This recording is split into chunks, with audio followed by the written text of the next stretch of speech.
ఇక్కడ మేము ఎంత దౌర్భాగ్యంలో ఉన్నామంటే కొత్తిమీర కట్టని, అది కూడా ఇంత చిన్న పోర్షన్ ఆఫ్ కొత్తిమీరని దగ్గర దగ్గర 250 300 పెట్టి కొనుక్కుంటున్నాము. అది కూడా చూసారుగా ప్యాకెట్ మీద 25 గ్రామ్స్.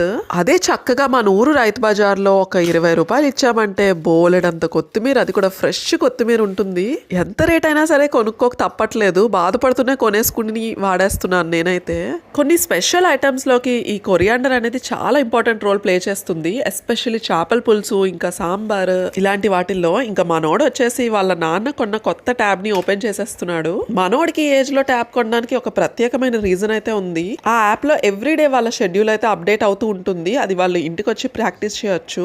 అఫ్ కోర్స్ బుక్స్ లో కూడా అవి ప్రాక్టీస్ చేయొచ్చు, కానీ ఇక్కడ ప్యాటర్న్ అంతా చాలా డిఫరెంట్ ఉంటుంది. ఇంకా మొబైల్లో చూసి అది ప్రాక్టీస్ చేస్తే వాడి కళ్ళు దెబ్బతింటాయి అని చెప్పి ట్యాబ్ అయితే కొన్నాము. మోస్ట్లీ జర్మనీలో ఉండే వాళ్ళందరికీ కూడా ఆ యాప్ ఏంటనేది తెలుస్తుంది. తెలియని వాళ్ళు ఎవరైనా ఉంటే నాకు కమెంట్ చేయండి. ఇంకా ఆ యాప్ ఎంత బాగా డిజైన్ చేశారంటే పిల్లలు ఒక్కొక్క ఎక్సర్సైజ్ చేస్తుంటే వాళ్ళకి కొన్ని పాయింట్స్ అనేవి వస్తాయి అన్నమాట, కాయిన్స్ లాగా. ఆ కాయిన్స్ గెయిన్ చేసుకున్నప్పుడు వాళ్ళకి ఏంటంటే ఏదో నిజంగా డబ్బులు వచ్చేసిన ఫీలింగ్ వస్తాయి కదా. ఇంకా ఆ కాయిన్స్ తో వాళ్ళు గేమ్స్ కూడా ఆడుకోవచ్చు, అది కూడా ఎడ్యుకేషనల్ గేమ్సే. సో ఎప్పుడు ఒకే విధంగా చదివితే పిల్లలకి బోర్ కొడుతుంది కదా. సో ఇలా కొత్తగా ఆలోచిస్తూ ఉంటారు వీళ్ళు. ఒకసారి ఆ యాప్ ఎలా ఉంటుందో మీకు చూపించేస్తాను, చూసేయండి. మరి ఎవ్రీ చైల్డ్ కి ఇలా ఒక అకౌంట్ తీసిస్తారనమాట. ఇంకా వాళ్ళు ఎప్పటికప్పుడు మానిటర్ చేస్తూ ఉంటారు.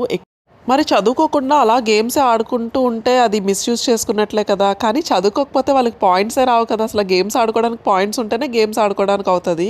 ఇక్కడ లిటికేషన్ అయితే భలే పెడతారు అసలు. పోనీ ఏదో గబగబా చదివేసి పాయింట్లు తెచ్చేసుకుందామా అంటే అసలు చాలా టఫ్గా ఉంటుంది. నేను కూడా చూసాను వీళ్ళ యాప్.